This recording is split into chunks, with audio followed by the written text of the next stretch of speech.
যদি আপোনালোকে মুখ্যমন্ত্ৰী আত্মনিৰ্ভৰশীলৰ ফাইনেল সিলেকশ্যন মেছেজটো যদি আহিছে তেনেহ'লে আপোনালোকে কি কৰিব আৰু যদি ফাইনেল মেছেজটো আপোনালোকৰ অহা নাই ইণ্টাৰভিউ দিয়াৰ পিছতো তেনেহ'লে আপোনালোকে কি কৰিব তাৰ বিষয়ে মই সম্পূৰ্ণ ভিডিঅ'টো লৈ আহিছোঁ। যদি মোৰ চেনেলটো নতুনকৈ আহে চেনেলটো ছাবস্ক্ৰাইব কৰি ভিডিঅ'টো ভাল লাগে লাইক কমেণ্ট শ্বেয়াৰ কৰিবলৈ নাপাহৰিব।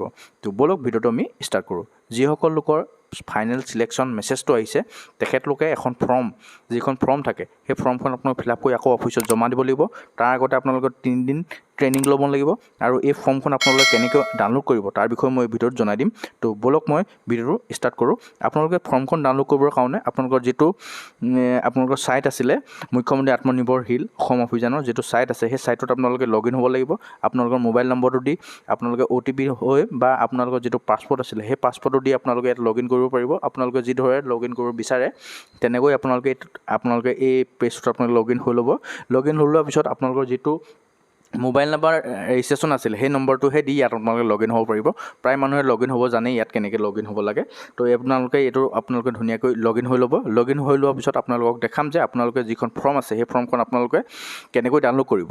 ফৰ্মখন যেতিয়া আপোনালোকে ইয়াত লগ ইন হ'ব আপোনালোকে নিজৰ পাছপৰ্ট আৰু যিটো মোবাইল নম্বৰ আছে নহ'লেও আপোনালোকে OTP ব্যৱহাৰ কৰি পিনি আপোনালোকে এই পেজটোত আপোনালোকে যিটো মুখ্যমন্ত্ৰী আত্মনিৰ্ভৰশীলৰ যিটো মেইন পেজ আছে সেই পেজটোত আপোনালোকে লগ ইন হ'ব পাৰিব।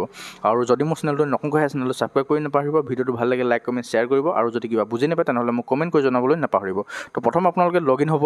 লগ ইন হৈ যোৱাৰ পিছত আপোনালোকৰ যিটো প্ৰফাইল আছে সেই প্ৰফাইলটো খোল খাব। প্ৰফাইলটো খোল খোৱাৰ পিছত আপোনালোকৰ ইয়াত দেখিব যে তলত দেখিব ক্লিক হিয়াৰ টু ডাউনলোড যিটো অপশ্যন আছে তাত আপোনালোকে ক্লিক কৰি দিয়াৰ লগে লগে আপোনালোকে আই এগ্ৰীত টিক মাৰ্ক লগাই পিনি ডাউনলোড অপশ্যনটোত ক্লিক কৰি দিব। ডাউনলোড অপশ্যনটোত ক্লিক কৰি দিয়াৰ লগে লগে আপোনালোকৰ যিটো ট্ৰেইনিং আছে আপোনালোকৰ কেই তাৰিখৰ পৰা কেইদিন ট্ৰেইনিং হ'ব আৰু আপোনালোকৰ ট্ৰেইনিং হোৱাৰ পিছত যিখন ফৰ্ম ফিল আপ কৰিব লাগিব সেই ফৰ্মখনো আপোনালোকৰ ইয়াত আহি যাব।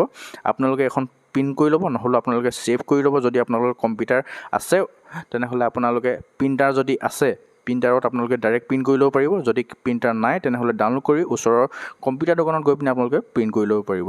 যিসকলৰ মেছেজ অহা নাই আপোনালোকে যিসকল 2 নম্বৰ ইণ্টাৰভিউ দিয়াৰ পিছত যদি আপোনালোকৰ মেছেজ অহা নাই তেনেহ'লে আপোনালোকে এপ্লাই কৰিব পাৰিব।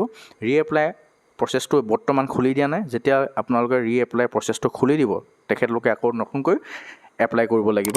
আৰু যিসকলে একেবাৰে প্ৰথম পৰা অনলাইন কৰা নাই তেখেতলোকেও যেতিয়া অনলাইন পৰ্টেলটো খুলি দিব তেখেতলোকে আকৌ প্ৰথম পৰা এই পৰ্টেলটোত আপোনালোকে মুখ্যমন্ত্ৰী আত্মনিৰ্ভৰশীল অসম অভিযানত আপোনালোকে নতুনকৈ আবেদন কৰিব পাৰিব। তো ভিডিঅ'টো শেষলৈকে চাব বহুত বহুত ধন্যবাদ। যদি ভিডিঅ'টো ভাল লাগিলে লাইক কমেণ্ট শ্বেয়াৰ কৰিব নাপাহৰিব। থেংক ইউ ফৰ ৱাচিং।